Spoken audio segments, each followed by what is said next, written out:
서유럽을 경랑 속으로 빠뜨린 난민 문제가 우리나라에도 상륙했습니다. 지난 5월이죠. 500명이 넘는 예멘인이 한꺼번에 제주도로 들어오면서 남의 이야기였던 난민 이슈는 이제 우리의 문제가 되었습니다. 여론은 난민에 대해서 대체적으로 부정적입니다. 터키 해변에 버려진 3살짜리 소년의 죽음과 내전을 피해 떠도는 보트 피플에 온정적인 시선을 보냈던 사람들도 대한민국 땅 제주에 난민들이 집단으로 입국하자 차가운 시선을 보내고 있습니다. 올 들어서 제주도를 통해 한국에 입국한 예멘인은 모두가 561명입니다. 이 중에서 549명이 난민 신청을 했습니다. 먼 나라 얘기였던 난민 이슈를 갑자기 우리가 피부로 느끼게 된 것이죠. 현재 우리나라는 제주 예멘 난민 문제로 인해서 때 아닌 분열 양상을 보이고 있습니다. 난민 수용을 두고 찬반으로 나뉘어서 집회가 열리기도 합니다. 제주에 예멘인들이 입국한 뒤에 난민 반대 여론이 들끓고 있습니다. 그 이유가 무엇인지 알고 계십니까? 그 이유를 알기 위해서는 먼저 그들이 믿고 있는 이슬람 교회에 대해서 살펴볼 필요가 있습니다. 그래서 이 시간 이슬람교가 어떠한 종교인지 여러분에게 잠시 말씀을 드리고자 합니다. 화면에 나오는 사진이 바로 이슬람 사원이죠. 터키 이스탄불에 있는 이슬람 사원입니다. 이슬람 사원은 한결같이 지붕이 둥근 돔 모양같이 생겼습니다. 이슬람교의 창시자는 무함마드입니다. 유럽에서는 마호메트라라고 불리워지고 있죠. 이슬람교의 창시자 무함마드는 570년 메카에서 태어났습니다. 이슬람교는 무함마드가 610년 계시를 받아 예언자로 자처하면서 시작된 종교입니다. 무함마드는 어린 나이에 부모를 여의고 할아버지의 보살핌으로 자라다가 나중에는 작은 아버지 집에서 성장을 했습니다. 무함마드가 청년이 되었을 무렵 메카에는 카디자라는 부유한 미망인이 살고 있었습니다. 그녀는 죽은 남편이 하던 장사를 맡아서 관리해 줄 사람을 구하고 있었습니다.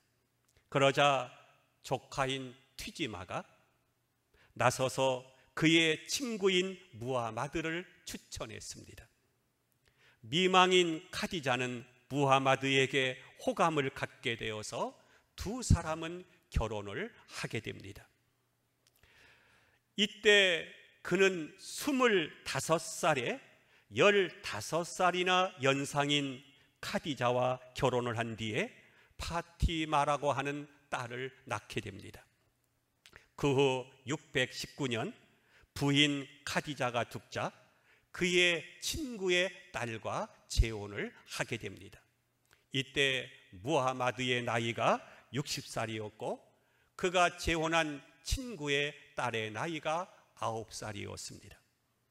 그가 15년이란 긴 세월의 명상과 수행의 시간이 흘러 마침내 그의 나이 40세인 610년 9월 히라산 동굴에서 사색하며 진리를 찾고 있을 때 알라의 첫 계시를 받게 됩니다. 그는 가난해서 교육을 제대로 받지 못해서 글을 모르는 사람입니다. 문맹이던 그가 하나님의 메시지인 코란을 받아서 외웠습니다. 그 뒤 그는 52살이 될 때까지 계속 환상을 보며 계시를 받았다고 말하고 있습니다. 무하마드가 외운 것을 그의 제자인 자이드 빈 사비트 등 추종자들이 기록해서 책으로 만든 것이 바로 코란, 또 꾸란이라고 말합니다.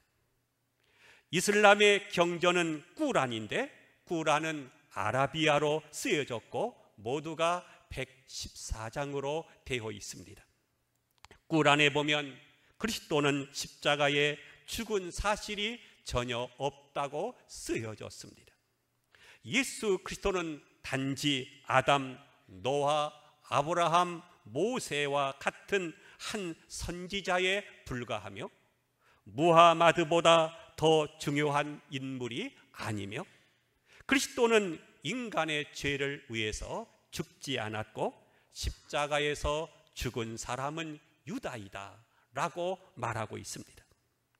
그들은 기독교인들을 인질로 잡아서 무참히 참소하고 있습니다.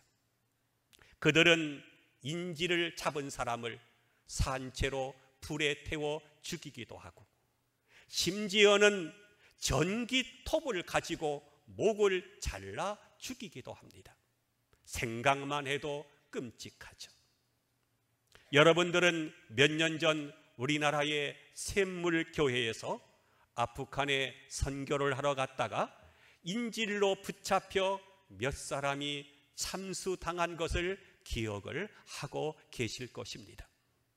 왜 그들은 기독교인을 잡아서 이렇게 처참하게 죽이는 것일까? 그것은 알라께서 그렇게 하라고 명령하셨기 때문이라고 말합니다. 그들이 믿는 코란 중에서 중요한 몇 구절을 살펴보도록 하겠습니다. 코란 98장 6절에 기독교인들은 피조물 가운데 가장 사악한 자들이며 지옥의 불 속에 떨어져 영원히 형벌을 받을 자들이라.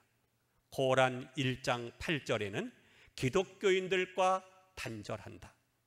4장 91절에 너희가 어디서 그들을 발견하든지 그들을 살해하라. 이들에 대해 알라께서 너희들에게 권한을 부여하셨다. 코란 8장 12절에서 17절입니다. 그들의 목을 치고, 다시 말해 기독교인들의 목을 치고 그들의 손가락을 자르라. 그들을 살해하는 것은 너희가 아니라 알라께서 그들을 멸망시킨 것이라. 이렇게 기록되어 있습니다. 기독교인들의 목을 치고 그들의 손가락을 자르라. 이것이 알라의 명령이라는 것입니다. 그래서 그들은 기독교인들을 잡아서 그렇게 끔찍하게 참소하고 있습니다. 이렇게 이슬람이라고 하는 종교는 참으로 무서운 종교입니다. 앞에서 무하마드가 그를 알지 못하는 문맹인이어서 신의 계시를 받아 외운 것을 그의 제자와 추종자들이 기록해서 책으로 만든 것이 코란, 즉 꾸란이라고 말씀을 드렸습니다. 꾸란은 모두가 114장입니다. 성경만큼 많은 분량이죠. 그런데 그것을 무하마드가 어떻게 다 외워서 전할 수가 있겠습니까? 아마도 거기에다가 자기의 것을 많이 첨가시켰을 것이라고 생각합니다. 꾸란에 사람의 목을 치고 손가락을 잘라서 살해하라고 했는데, 참 신이라고 하면 어떻게 그런 계시를 내릴 수 있겠습니까? 무슬림이 하는 모든 특이한 행동들의 근원을 살펴보면 모두가 무하마드가 그렇게 했기 때문에 무슬림들도 그렇게 하고 있다는 것을 우리는 알게 됩니다. 예를 들면 무슬림들은 왜 하루에 5번씩 기도를 할까? 정답은 무하마드가 그렇게 했으니까. 무슬림들은 왜 기도할 때 사우디아라비아의 메카를 향해서 기도를 할까? 무하마드가 그렇게 했으니까. 왜 메카를 향해서 기도할까? 메카는 무하마드가 태어난 곳이고 이슬람 종교가 탄생한 곳이니까 그렇게 하는 것입니다. 그래서 이슬람 사원에 들어가게 되면 그 제단이 모두가 메카를 향해서 이제 지어져 있는 것을 우리는 보게 되는 것입니다. 유대인 백성들이 예루살렘을 향해서 기도했듯이 그들은 무하마드가 탄생한 메카를 향해서 하루에 5번씩 기도하고 있는 것입니다. 무슬림들은 왜 아내를 많이 얻을까? 무슬림들은 왜 어린 여자아이들과 결혼을 하는 것일까? 무슬림들은 왜 하루에 5번씩 기도할 때 반드시 특별한 방법으로 손발을 씻을까? 등등 모든 것이 7세기 때 무하마드가 그렇게 했기 때문에 21세기에 살고 있는 무슬림들도 그렇게 하는 것입니다. 무슬림들은 하루에 5번씩 기도하는 것이 의무인데 이 때문에 회사나 공장에서 문제가 생기기도 합니다. 조립 공장의 중간 단계에 있는 무슬림이 기도 시간이라고 해서 일을 하다가 자리를 비우게 되면 전체 조립 라인이 멈추게 됩니다. 또 무슬림 여인들은 머리에 히잡, 즉 베일을 쓰고 있는 것을 보게 되죠. 이슬람의 여성들이 히잡을 두르고 있는 것을 보고 어떤 분은 신비롭고 때로는 아름답다고 말할지 모르겠습니다. 여성들에게 히잡을 쓰라고 하는 이유를 알고 계십니까? 구란 33장 59절에서 그 해답을 찾을 수가 있습니다. 무하마드가 점령 지역에서 무슬림 병사들에게 그 땅의 여성들을 마음대로 간음할 수 있도록 명령했는데 병사들이 무슬림 여성들을 점령지 여성으로 오인해서 괴롭히는 경우가 발생했습니다.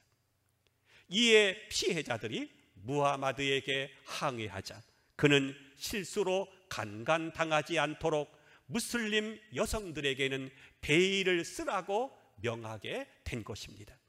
그래서 베일은 간음해도 좋은 점령지 여성인지 안 되는 무슬림 여성인지 이것을 구분하기 위한 것이었다는 것을 알 필요가 있을 것입니다. 무슬림 사람들은 할랄 음식만 먹어야 합니다. 그래서 맛있는 음식이 차려 있어도 굶고 허약하게 되어 할랄 음식을 제공하지 않는 사람들을 원망하기도 합니다. 무슬림들은 술과 음악과 미술과 조각을 혐오하기 때문에 이런 분야에 종사하는 사람들과는 마찰이 불가피합니다. 그래서 어느 한 지역을 점령하면 그 지역의 문화재들을 모조리 부수는 것을 우리가 보게 되죠. 무슬림들은 일부 다처 제도가 합법적이기 때문에 본국에 아내가 있어도 다른 여자를 아내로 얻는 것에 대해서 전혀 죄의식을 갖고 있지 않습니다. 이슬람의 창시자 무하마드가 60세 때 9살의 아이샤와 결혼을 했기 때문에 어린 아이와 성행위 하는 것을 전혀 부끄러워하지 않습니다. 세상법은 인간이 만든 것이고 샤리아는 창조의 법이기 때문에 세상법은 지킬 필요가 없고 알라의 법만 잘 지키면 된다고 말합니다. 이상의 여러 이유들 때문에 무슬림들은 타 문화의 적응이 거의 불가능해질 수밖에 없습니다. 이는 결혼에서도 마찬가지입니다. 비무슬림인들은 더럽기 때문에 무슬림 여인들과 결혼할 수 없다. 비무슬림의 더러움은 목욕을 하거나 비누로 씻어서 정결케 되는 것이 아니라 이슬람으로 개종해야만 정결케 되는 것이다 라고 말하고 있습니다. 이런 사상을 가진 사람들과 평화롭게 공존하는 것은 결코 쉽지 않을 것입니다. 이슬람에서 여성들의 인권은 남성의 절반에 지나지 않습니다. 상속을 받을 때도 여성은 남성의 절반만 받아야 되고, 구란 4장 11절입니다. 아내에게 딸락, 아랍어로 이혼이라고 그냥 3번만 외치면 자동적으로 이혼이 되고, 구란 2장 229절부터 230절입니다. 아내를 구타하는 것을 남편의 권리로 생각하고, 구란 4장 34절입니다. 여성들의 복장의 자유의 박탈, 스포츠 금지 보호라는 이름으로 여성들을 타인과 격리시키는 등의 문화는 무슬림의 타 문화권과 적응을 매우 어렵게 하고 있습니다. 혹시라도 무슬림 남성에게 눈이 맞아서 무슬림과 결혼하고자 하는 여성이 있다면 이것만은 꼭 알아야 할 것입니다. 첫째로, 당신 외에 다른 아내들이 여러 명이 있어도 그 남자와 결혼해야 할 것입니다. 이슬람에서는 이혼이 너무 쉬워서 구도로 3번만 이혼이라고 외치면 자동적으로 이혼이 성립된다는 것을 알아야 할 것입니다. 아내를 때리는 것은 남편의 권리라는 것을 인정해야 할 것입니다. 이슬람에서는 남편과 아내가 재산을 공동으로 소유한다는 개념이 없다는 것을 알아야 할 것입니다. 결혼할 때 신부에게 지불한 아내의 몸값만 아내의 소유일 뿐입니다. 이혼하면 아이들은 무조건 남편의 소유라는 것을 인정해야 할 것입니다. 마지막으로, 이슬람으로 개종하지 않으면 영원히 그 결혼은 남편의 나라에서 인정받지 못한다는 것을 알아야 할 것입니다. 무슬림으로 개종하라, 그렇지 않으면 너를 처형하겠다고 하는 협박을 받게 됩니다. 무슬림과 결혼하면 이슬람교로 개종해야 한다는 것이 그들의 율법인 것입니다. 그들이 우리나라 여성과 결혼하려고 하는 목적은 사랑하거나 애정이 있어서가 아니라 자식을 많이 낳아서 무슬림 교인을 만들기 위해서입니다. 그래서 타국 여성과 결혼해서 아이를 낳게 되면 6천만 원을 지원받게 됩니다. 여러분, 지금도 1년에 20에서 22만 명이 무슬림에 의해서 순교를 당하고 있습니다. 지금까지 수많은 사람들이 인질로 잡혀서 목이 잘려 처참하게 죽었습니다.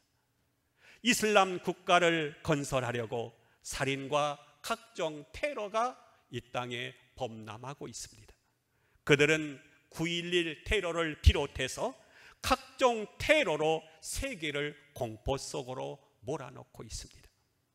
그들은 이 땅의 신은 오직 알라 한 분뿐이니 절대 신인 알라에게 무조건 복종하라고 말합니다.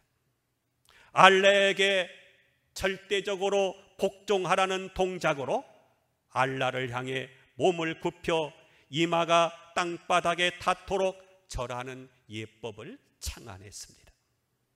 무하마드는 자신을 예수보다도 더 위대한 예언자라고 말하고 있습니다. 그리고 자기는 죽지 않고 승천했다고 말하고 있습니다. 그러므로 무슬림 이주자들을 많이 받는 것은 매우 조심해야 하는 것입니다. 무슬림들이 불쌍하다고 해서 무조건 난민으로 받아주고 영주권을 준다면 그들은 유럽처럼 급격하게 출산 정책으로 숫자를 불려서 그 땅을 정복하고 말 것입니다. 우리나라가 저출산으로 인해서 대학 운영이 어려워지면서 외국인 유학생들을 많이 받아들이게 되는데, 여기서 이슬람의 유입에 이어지는 갖가지 문제점들이 일어나고 있습니다. 한 번은 이런 일이 있었습니다. 명지 대학교에서 이슬람의 국빈 장학생들이 강의를 듣는 중에 갑자기 서너 명이 일어나더니 강의실 바닥에 엎드려서 큰 소리로 기도를 하는 것입니다. 그러니 수업이 제대로 되겠습니까? 그래서 교수가 정중하게 여러분들의 종교를 존중하나 지금은 강의 시간이니 기도해야 되는 사람은 밖에 나가서 기도하고 조용히 들어오면 좋겠다고 말을 했더니 그들이 큰 소리로 떠들고 소리지는 바람에 더 이상 강의를 진행할 수 없게 되었다고 합니다. 그리고는 교수에게 전화를 해서 알라를 경배하는 것을 내가 방해했으니 너를 처형하겠다. 너의 딸이 어느 유치원에 다니는 것을 우리가 알아냈다. 소름이 쫙 끼치는 협박이죠. 그들이 우리나라에 유학을 온 것은 공부를 하기 위함이 아니라 한국을 이슬람화 시키기 위함이라는 것을 우리는 알아야 할 것입니다.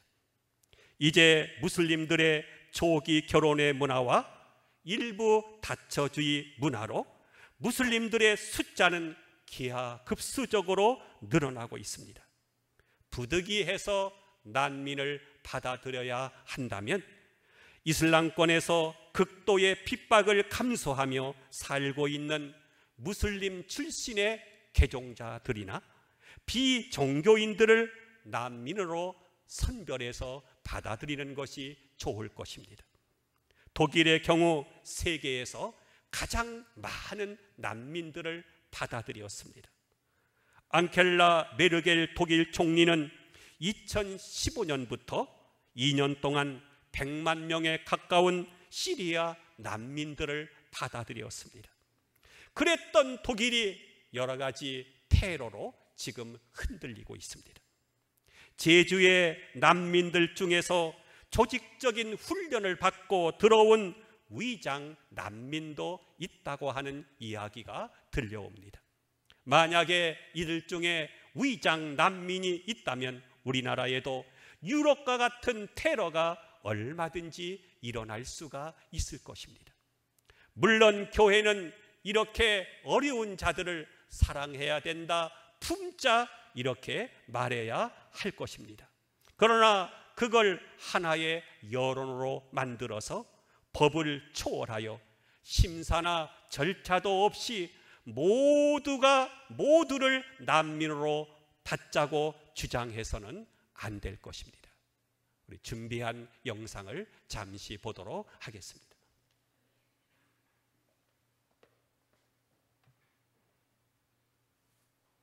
오늘은 이슬람에 관한 얘기를 좀 나누었으면 좋겠습니다. 이슬람은 정말 무서운 종교입니다. 근데 우리 교회 안에서도 보면은 이 이슬람에 대해서 잘못 알고 계시는 분들이 많이 있습니다. 구약을 같이 쓰지 않냐, 뭐 형제 종교 아니냐. 근데 전혀 그렇지가 않습니다.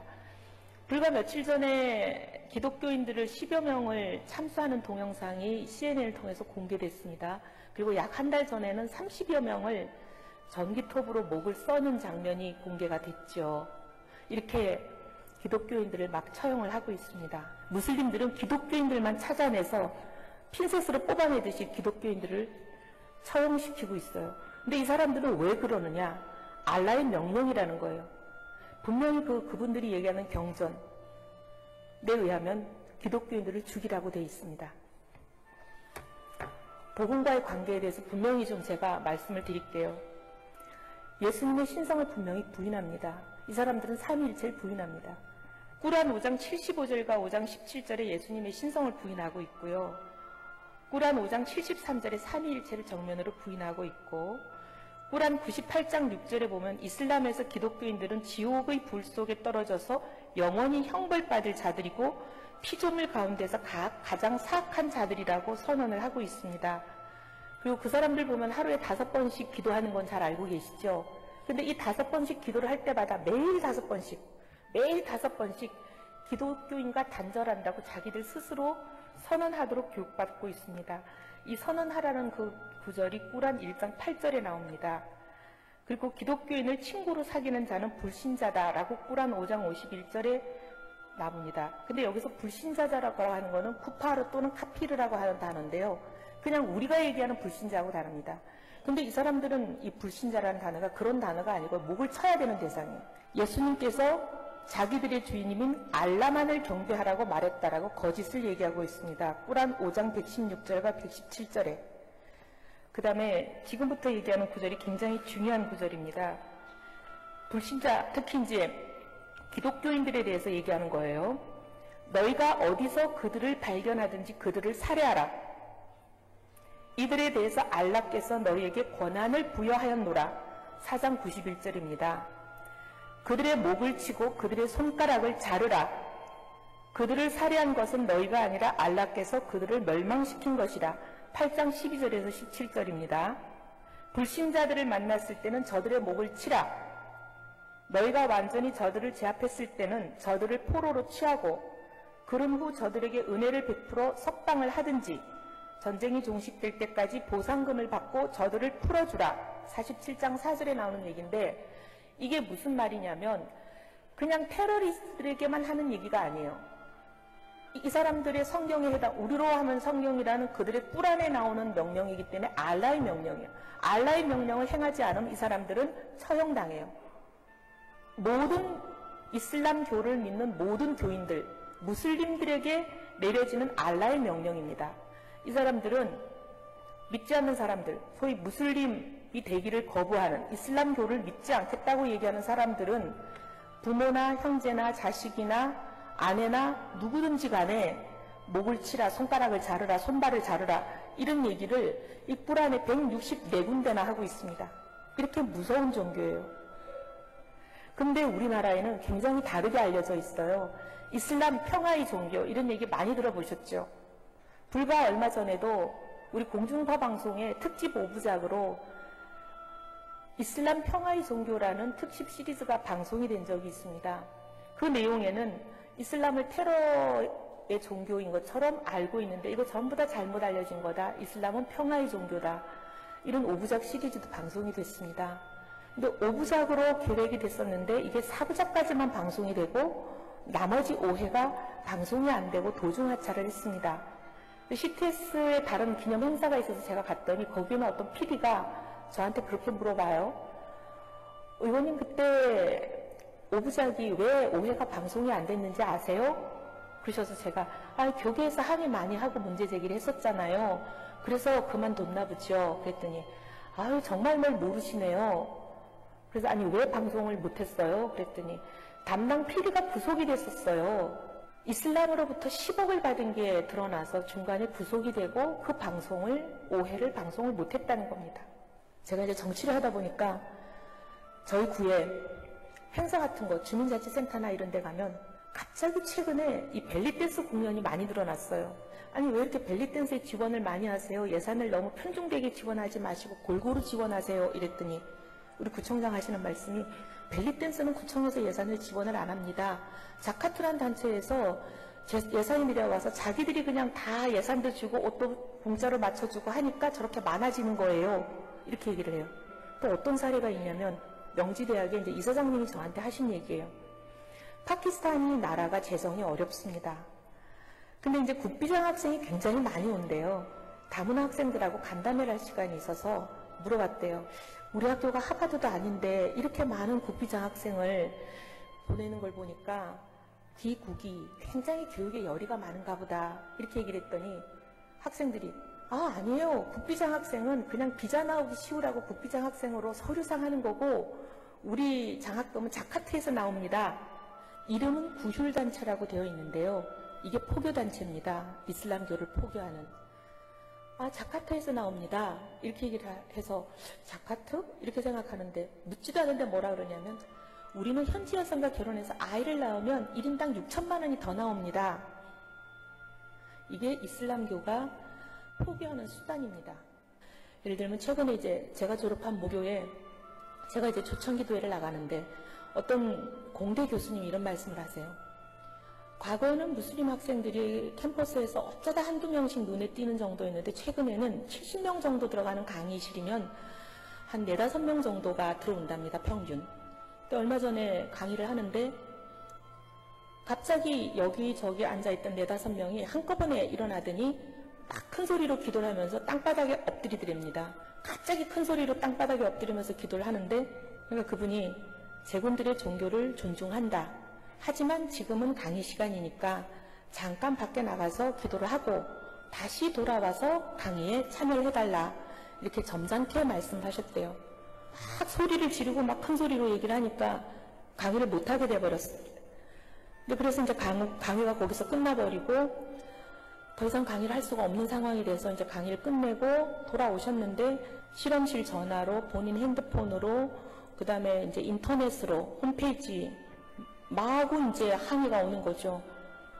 아무것도 일을 할 수가 없게 돼버린 거예요. 전화도 불통이 되고 홈페이지도 다운이 되고 뭐 그날 실험은 아무것도 못하게 돼버린 거예요. 너무 힘들게 하루를 보내고 이제 실험도 할 수 없는 상황이 돼서 일찍 집에 갔대요. 근데 저녁 때쯤 되니까 이제 집 전화로 드디어 오기 시작하는 거예요. 무슨 얘기냐? 알라를 경배하는 것을 네가 방해했기 때문에 너를 처형하겠다. 너를 그냥 두지 않겠다. 그 다음에 너희 둘째 딸이 어느 유치원 다니는지 알아냈다. 집 전화도 불통이고 도저히 아무것도 안 되는. 굉장히 힘든 하루를 보내고 그 다음날 아침에 출근을 했는데 총장실에서 전화가 왔답니다. 그 A국의 대사관에서 총장실로 공식 항의를 보낸 거예요. 우리 학생들을 귀교에 유학을 시켰을 때는 모든 것이 안전하게 유학을 할 수 있는 환경이 보장돼야 되는데 알라를 경배하는 게 무엇보다 제일 중요한데 그게 보장이 안 됐다. 알라를 경배할 수 있는 모든 권한을 보장하라. 학습권보다 더 중요하다는 거예요. 기도 처소를 첫째 만들고 이 알라를 경배하는 것을 방해한 이 교수를 처벌하고 학생들의 이제 종교 생활을 지도할 수 있는 이맘을 파견하게 하고, 이맘이라는 건 우리로 치면 목사님이잖아요. 학생 10명당 1명씩 이맘을 다 파견할 수 있도록 모든 것을 보장하고 이런 거예요. 서울에 이제 국민대학을 비롯해서 많은 대학이 기도처소를 다 마련했습니다. 하나님께서 하나님 나라를 지키기 위해서 하나님이 필요하신 때에 하나님이 필요가 하시는 곳에 하나님의 사람을 두실 줄을 믿습니다. 하나님이 소돔과 고모라를 멸할지 멸하지 아니할지 하나님이 결정하실 때 하나님 뜻에 따를 결단을 하자. 하나님 뜻을 구하고 그 뜻에 따르겠다고 결단한 사람, 하나님의 사람 의인 10명이 필요했습니다. 오늘 이 나라에도 그런 사람이 있어야만 하나님이 이 나라 지키신다고 믿습니다.